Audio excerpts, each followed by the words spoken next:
Brian Kim came this close to going to medical school, but at the last minute deferred his acceptance and took a job in consulting instead.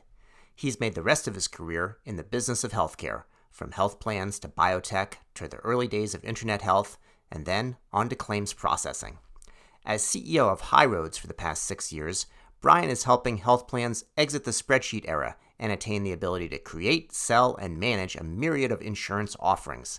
In this edition of the Health Biz podcast, Brian shares his progress at HighRoads and lays out his vision for the future of health insurance, including an epiphany he had while hiking in the Grand Canyon.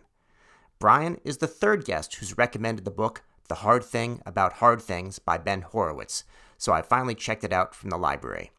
I'm your host, David Williams, and I hope you enjoy the show. At Health Business Group, I lead strategy consulting projects to help companies like HighRoads develop growth plans and beat the competition. If your company needs support, please email me, dwilliams@healthbusinessgroup.com.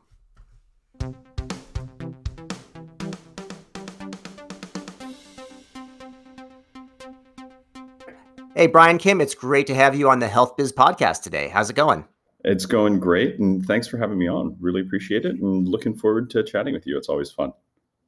We're going to talk about HighRoads in a while, but I want to wind back the clock and learn about not all of, but some of your repressed memories from childhood and how you got to your place. So what was your upbringing like? What do you say were your childhood memories?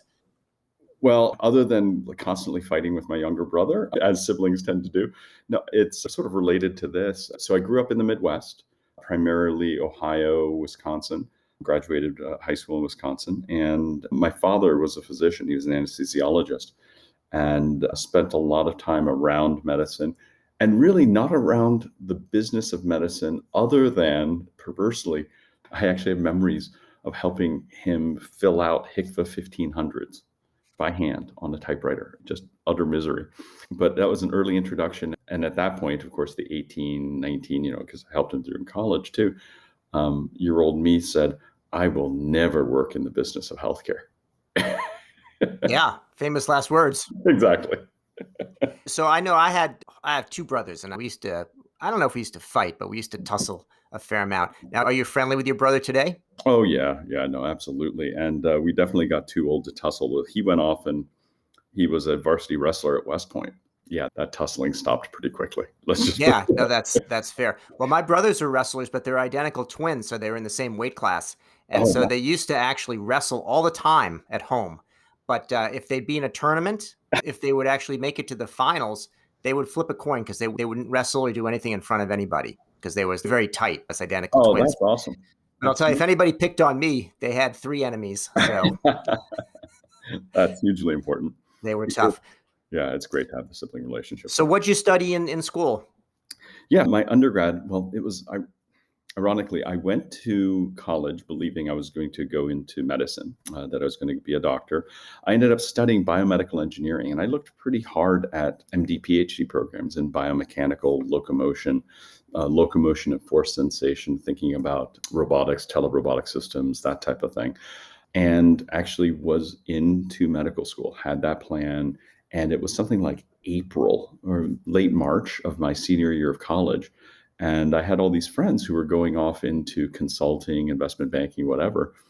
And frankly, throughout college, I had just been a lab rat. I played some sports, did whatever. But during summers, I worked in a lab. I TA'd and I worked in a lab during the school year. And it wasn't until all of this was settled that I looked around and said, I wonder what that's all about. And just on a lark, I threw in a resume into this recruiting process and ended up with a few offers, ended up going into consulting straight out. I took a 2-year deferral from medical school that I gave up 6 months in, just because it was one of these eye-opening things of, oh my gosh, there's this whole other world in commerce and business that is just fascinating and completely different, really appealed to a pragmatic side of me, and just stuck with it. It was just such a better fit for me than clinical medicine. So worked out pretty well. Well, Brian, I think you had your epiphany at the right time, because I know people that went to either law school or medical school, and because it was, they graduated from college and their mom asks, well, what are you doing next year? I said, law school. I said, oh, good, good. And then my son's in law school.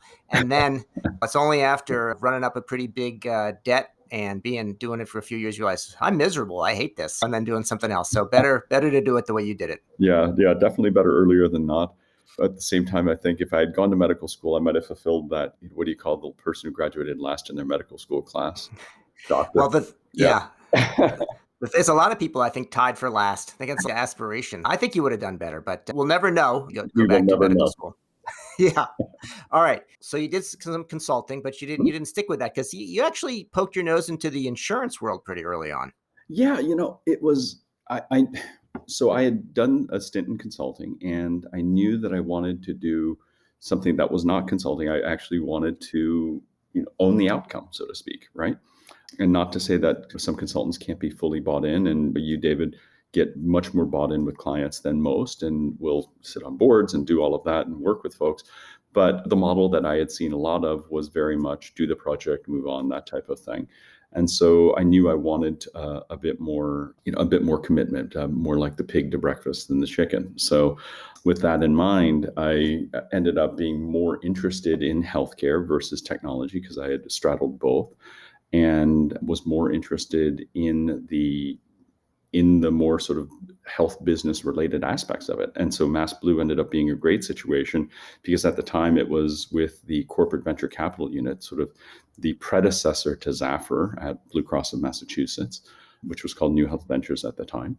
And it was just a great way to get that introduction, get across that entire enterprise, and really see some direct investing work as well. So it was a lot of fun, and it led me sort of in a meandering path because I realized investing was pretty neat, but also wanted to see some other things. Got more interested and enamored in IP moats, the idea that intellectual property being the advantage. So took a peek into biotechnology and realized pretty quickly that early stage biotechnology as a business person is basically being the deck chair wrangler. Just got to hope the thing works, and then you can go out there and sell it. Now, I think I was looking at your LinkedIn profile, and I think you're at AccuSphere. Now, if I remember correctly, weren't they making little tiny bubbles? I mean, wasn't that the business there? Yeah, actually. So it was one of Bob Langer's multiple companies, and Bob is one of the people behind Moderna now, so that's topical. And that whole sort of microencapsulation technology is something that he's been doing out of his lab for years and years and years.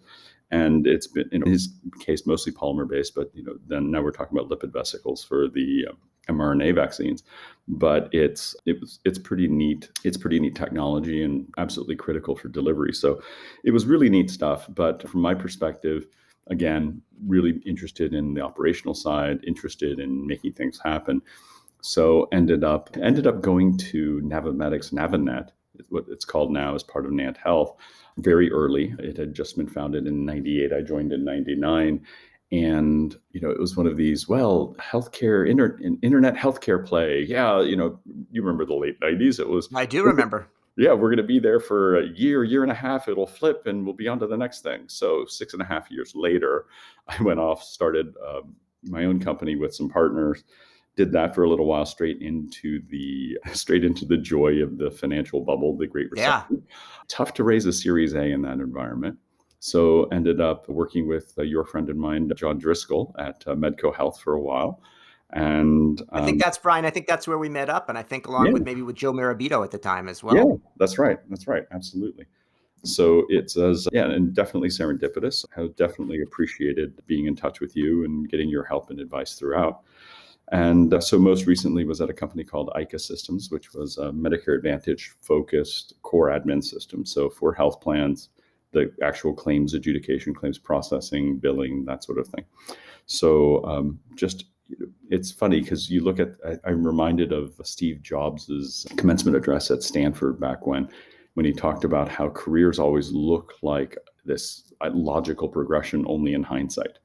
And I really do feel like so much of what I did got me to this point. Well, I feel like, Brian, listening to your description, you said you didn't go to medical school, but it feels like all these things that you were doing between the bubbles and the internet and Medco and ICA, you really got right into the guts of things anyway. So you could have been a gastroenterologist or something. Good Lord. Nobody wants me messing around with their guts. But yes, I get the idea. And yeah, I mean, there's there's part of me that technically, yes, certainly, would have been interested in the medical side of the world, but just knowing my personality and having a better appreciation for myself ended up definitely in the right place. So high roads. So Yeah. you took the high road or the high roads. Why is it high roads instead of high road anyway? It's one of those funny situations where when you're brought in by the investors to the name can be useful initially, but ultimately you imbue the name with the meaning, not vice versa. And that's what we've sought to do. The company actually, before we joined, and I say we because it's me and my business partner, Dave Lucy, he and I, this is actually our third rodeo together. But we joined because the board had actually had this company going for many years and had sold the legacy business of the company back in late 2015. And so it was sitting and needed some help. And so we had the opportunity, because it was changing the business model. It had been more of a consulting firm for Fortune 500 employers. And HighRoads was because it supported HR benefits, therefore HR HighRoads. Very clever name for what it was. Now we were transitioning to a pure software play for health plans, but it wasn't really worth the effort to try to rebrand the entire company. Yes, we were restarting, but we wanted to get it moving and frankly spend our time and effort and resources on getting the software right, really being able to deliver, which is really the foundation of what we're doing here. So what is the focus? What are the, I know there's probably plenty of problems with health insurance. Which ones are the ones that you will go after? Yeah, so the thing that got me interested in joining the company in the first place was it was one of these. Remember those, like, you slap yourself in the forehead, I could have had a V8 type of things. I remember that. Yeah. It was as soon as they described the problem or the thought around the problem, which was, oh, we're going to do these documents and stuff, and it's all product related. And that was sort of the head slapping moment for me, which was, oh my gosh, of course, health plan products. Just the definition of them, the benefit designs and so forth. Because I know, and if you spent any time, and I know you have, with payers, you know that often as not, or heretofore, it's been really very much kludged together. It was, I talk about it being a bit of a boiled frog problem, that old thing about Oh how you yeah. boil a frog, Did they really wait and not jump out? I think they jump out if it gets hot yeah, enough. I think that's totally apocryphal, but it's a useful image. But the point being that, if you think about what we did as an industry, health insurance as an industry, I mean, 50 years ago, 60 years ago, it was real simple. It was just go get your care, get your claim, we'll pay you 80 cents on the dollar, period. And then managed care coming, HMOs, managed care, co-pays, then co-insurance, et cetera, et cetera. And it's just gotten steadily more and more and more complex. And that sort of snuck up on people. And so people have, insurance companies, insurance organizations have basically solved the problem on a really balkanized basis. Different departments and sub departments have their special spreadsheet, or maybe if they're really lucky and really sophisticated, an access database to keep all of this stuff. Suddenly, now when we're looking at plans that have something like 20,000 data elements in our system, right? 20,000. And so when you think about that number of variables, so to speak, to a product design, you're thinking about things that are as complicated as a car or an Right. airplane. But when you go look at auto and aircraft manufacturers, they have a dozen, maybe a dozen and a half product lines. Whereas any one of our clients can have 10,000, 100,000 products. Yeah. So it's this multiple that is just substantially more complex than most people are doing anywhere. And that's such an interesting problem. And we had that insight pretty early to say, okay, that's a way of thinking about it, but here's this broader thing, because it also is, I mean, if you think about, ultimately, what do businesses do? They sell something, a service, a product, et cetera. In this case, a product. And when they sell, a sale is defined as who, what, and how much. That's it.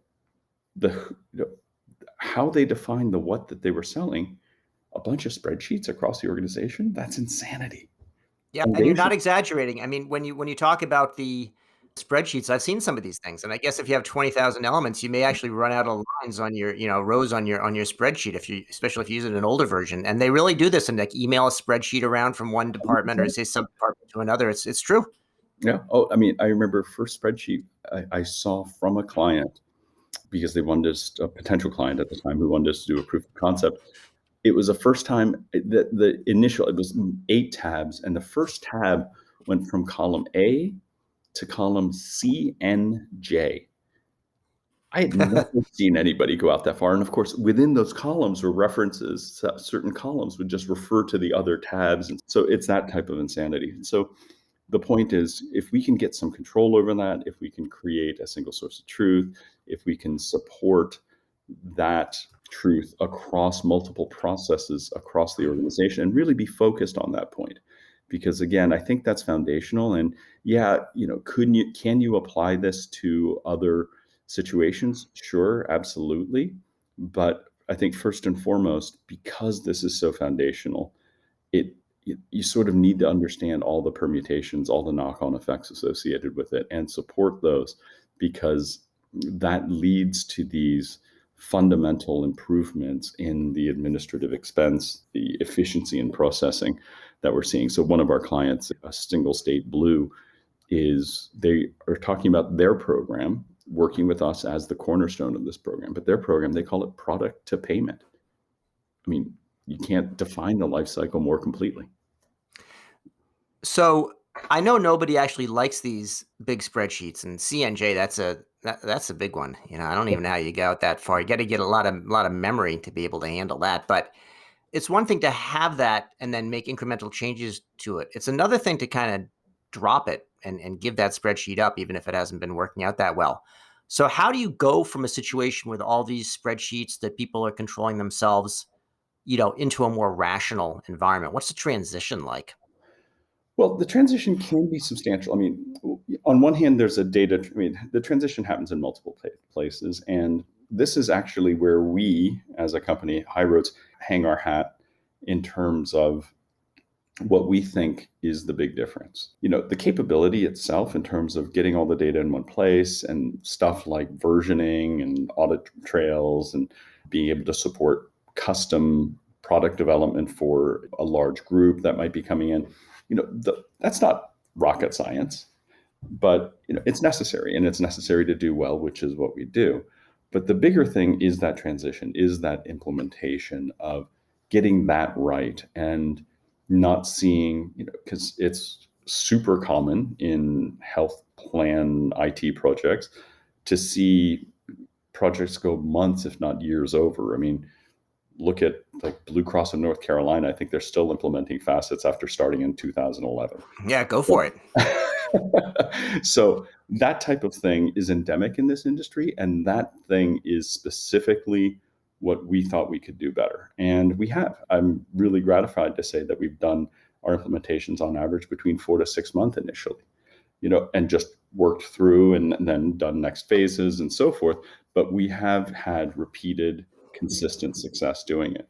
And what's that look like? It looks like getting the data right and understanding what they have, how they need to use it, what those knock-on effects again are associated with the data to processes, et cetera. The bigger thing, well, and it's the data is not just literally the product data, but it's the rules, the processes they anticipate, the regulatory requirements. So all of that is baked into it together as the quote unquote data to the overall process. But to your point, I think the implied point here, one of the big things is actually change management in terms of what do people believe their job to be? What can they visualize their life to become? And this broader view, because we often end up working with them, with maybe an additional consulting partner to help them rethink their operational strategy and understand that there are certain processes where, well, I've got 40 people who do nothing but rekey this. Well, maybe those 40 people can be doing something a little more value added. And it's that type of thing that we end up transitioning through quite a bit. So it sounds like you've been able to, go after this well-recognized problem and have it take months rather than years to make the change, and you have some good successes there. Mhm. What would you put out as some of the remaining challenges? Because clearly there's either existing problems or new ones that are out there. I mean, what remains to be conquered? Yeah, yeah. It's so funny. We were talking up front a bit about, what business school applications, and it's like, what your greatest weakness? And this is sort of setting up to be the same question, isn't it? Yeah. But it's funny from our perspective, a couple things are coming to mind. One is I love when people say, oh, we've got a way to automatically connect to facets, and we can make this benefit configuration automated. I'm sorry, you've seen one install of facets, you've seen one install of facets. And I say facets as code for any claim system. So everyone does it differently, everyone ends up with their own taxonomy. So having that work seamlessly is an interesting place for us to go. We're continuing to build out. In our case, we've done and really solved for mostly the commercial business, notably that large group business, that heavily custom business, as well as individual and small group family business. But we've done less so far in Medicare Advantage. That's where we're doing some initial installs right now and getting some traction associated with that. So there's more work for us there. We have actually and are supporting group retiree business, which is in between, but that's an opportunity. I think from my perspective, I think of it going really in a couple ways, in a slightly broader sense. Selfishly, the big problem, the challenge that we have right now is just growing, not is really managing that growth, being able to continue to scale up the company and do all of that, which we've done really well. I mean, our clients are going to include 4 of the 10 largest health plans in the nation on corporate deals. That's a substantial amount of scale that we've had to support, and we will continue to support and continue to grow. So that's a challenge, and that's a happy problem, a happy challenge, but something that we will be eyeing keenly throughout. The other thing, though, that I think is interesting is a combination of where the benefits go. I think one aspect of where the benefits go is all the ancillary. I mean, just sort of the non-medical coverage. And the obvious ones are around pharmacy coverage, dental, vision. But we're seeing things like life, pet, no joke, pet, Yeah. because it's really fascinating because you get to the whole ADL type conversation Hmm. of if you're going to cover carpentry for somebody because, hey, they're going to need some help getting around and so forth, how much is it worth in terms of emotional health for them to get help taking care of their dog or their cat or whatever it might be? So you're seeing a bit of that burgeoning. And then the other thing that we're seeing is the broader opportunity around defining the medical benefit and these ancillary benefits in a very granular and modular way that heretofore people have wanted to package up, health plans have wanted to package up, but I think people are looking for more and more granular choice and more choice of member versus what a subscriber gets. Because let's face it, the 19-year-old, female dependent is going to have a different set of interests and needs from their coverage than the 55-year-old male subscriber, as an example. Yeah. No kidding. All right. Well, let's talk about the future of health insurance, which is, I think, where you're leading us. So, now the companies have, thousands or like 10,000, 100,000 plans. So it sounds like you want them to have like a million or a billion different ones. But so first of all, I mean, so the Affordable Care Act, since it passed in 2010, they spent the last decade or so with some people trying to undo it and kill it. Now it Mm-hmm. seems to be here for good. That's not going to be repealed. It does not appear. Mm-hmm. But what comes next? President Biden has made some proposals. We heard about Medicare for all during the Democratic primaries. I mean, what's the next chapter after the ACA from your perspective? Yeah, yeah. I think, what is it, Ladbrokes? I think you can actually put down money on some of these prop bets. I haven't, so you get Yeah. my confidence with any of these. But so what do I see? I think personally, just the way the political winds blow, I don't see a straight up Medicare for all, like a Part A B equivalent happening across the nation. What I see is something that looks a lot more like Part C, i.e. Medicare Advantage, if anything like that were to happen, or this sort of, the government choice type of thing, a single choice, or more, I think more likely, if anything were to happen that way, that it would be more a Medicare Advantage type system.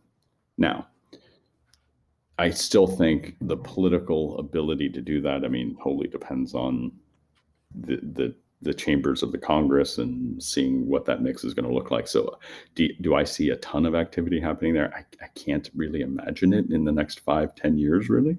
And I'm saying that even outside of obviously the Biden presidency. So I find it difficult to imagine it moving quite that much. But what I can see is working within the context. And what I could see is tweaking at the margins around that idea of choice and around the idea of, can you modularize, granularize? Is that a word? Can you I think there's a word, granulate. I don't know about granularize, but it might be. Granulate, that's what. Yeah. But, can you make the benefit packages a bit more personal, allow people to personalize them? And can you do that in a slightly different construct than has been done heretofore? That's an interesting place, because just underlying real quick, we have a fundamental problem, right? We got 4 to 8% underlying medical cost trend, which is, roughly 2 to 6% on a real basis right now with inflation as it is. Less right now, but you know what I mean? That's utterly unsustainable. And obviously this has been happening for decades at this point, and it's been funded because the underlying spend by employers has been growing more like at 2 to 3%. So who's been funding that? Out of our pockets. And that's why the deductibles and all of that have gone up so much. But we all know it's unsustainable. So what are we going to do to make it, to give us some flexibility here? Kick that can down the road a little bit more. So you talk about having insurance become more individualized. You gave the example before about the 19-year-old versus the 50-something and how they have different needs. Mm-hmm. So I can see on the one hand, maybe your software tools will enable an insurance company to be able to offer and administer such plans. But under the Affordable Care Act, is it really possible to make the plan so individualized, or is it going to be more standardized and you're all in one big risk pool where the younger and healthier are subsidizing the older and sicker? Yeah, no, absolutely. That's the way it's set up. And so it would require regulatory change. It would require legislative change, I think, to make that difference happen. But it would be in the construct of what's already there in theory. Who knows? Maybe it can be promulgated through regulatory means via CMS. It remains to be seen, I think. But what's interesting is, what are people buying and what can people buy up? So I really like what Bind is doing, what Tony Miller and crew are doing. Mm-hmm. That whole buy up concept, where basically all you're really buying is major medical. You're buying preventive and major medical, and then everything else is a buy up. Now, how do you manage that? Like, hey, some certain population is going to need a hip replacement during that time. And this is the general risk pool, et cetera, for a hip replacement. Can you price that? Can you make that available as a buy-up type of thing? And that's where I think it gets more interesting, because, again, 19-year-old is highly unlikely to be buying that hip replacement outside of medical, right? Whereas that 55-year-old, a little more likely. So, Brian, I was looking at your website and your blog in preparation for our interview here, and I was worried a little bit that you were going a bit soft, because I saw there was a blog post about your vacation in the Grand Canyon, and I was thinking, what's happened to my hard driving, entrepreneur CEO? And then thankfully, I saw that you were in the Grand Canyon, theoretically on vacation with your wife, but in all actuality, you were thinking about healthcare. Tell our listeners about that one. Well, it's hard to believe that it's true, but yeah, it is that concerning for me and my mental health. But, obviously, if you've ever had a chance, and I'm saying this for everyone listening, if you've never been to the Grand Canyon, I highly, highly, highly recommend it. In fact, we're actually dragging our kids there pretty soon to actually hike down in the canyon, much like my wife and I did back when. But when we were in there, it's the scale of the place, both in terms of just physical scale, just you see for miles across and so forth. But it's also the temporal scale, just looking around and realizing what it took for water to take it a mile down. And what was fascinating was as we were, because obviously I'd done a little bit of research on it beforehand, just on wanting to understand it a bit more. Well, maybe not obviously, but that's who I am as well. And so one of the interesting things there was the Grand Canyon, much like many things, is a matter of a punctuated equilibrium. It's not just, hey, this water slowly flowed over time and it just ground it down. That's not at all what happened. It was there were some massive floods and there was a lot of water and it just carved and then it stabilized and then it happened again and again and again. And so you get this punctuated equilibrium concept. And it just sort of made me think in general about, okay, how does that apply? What does that mean? And it, of course, I started to think also about career and what I was doing, and then sort of how it applied to what I was doing and where I was focused in healthcare. And that we do see punctuated equilibrium. ACA is a perfect example of punctuated equilibrium. The Medicare Plus Choice, now Medicare Advantage, punctuated equilibrium. So, where's the next disjointing event? Usually, often is not legislative or regulatory, that causes that disjointing change. But it was also stuff like the consumer directed health. That wasn't regulatory or legislative, but it was something that pushed along and created a massive change in the industry for a while.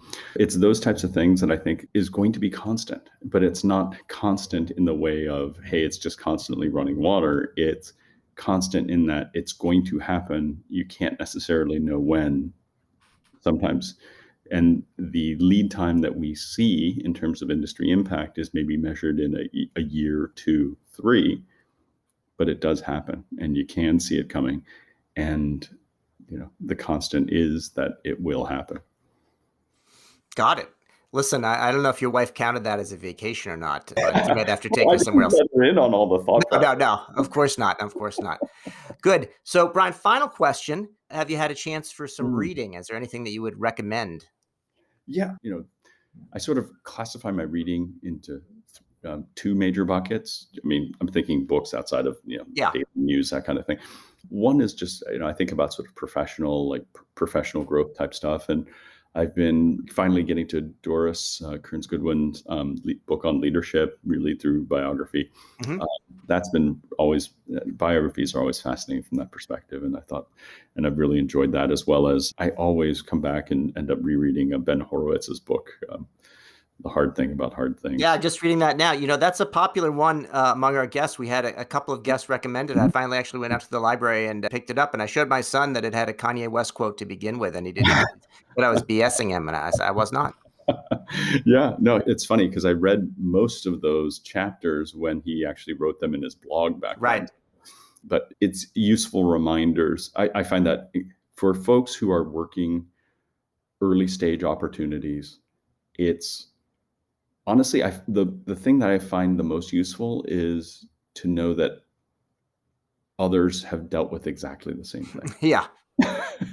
You're not alone in it. But then on a personal note, actually, I've been reading, I'm just about done with The 3-Body Problem by Liu Xi. Okay, I butchered it. I know. Well, I'll spell it right. I'll spell it right in the notes anyway, at least using the English letters.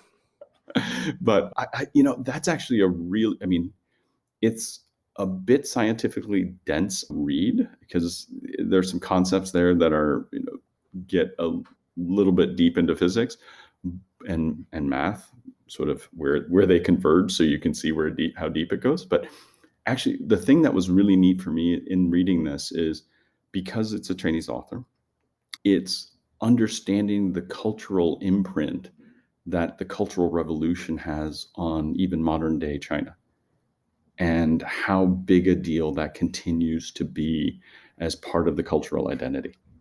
You just, as horrifying as it's described and you see it, it's hard to understand the visceral impact. And so it was really neat to read from that perspective.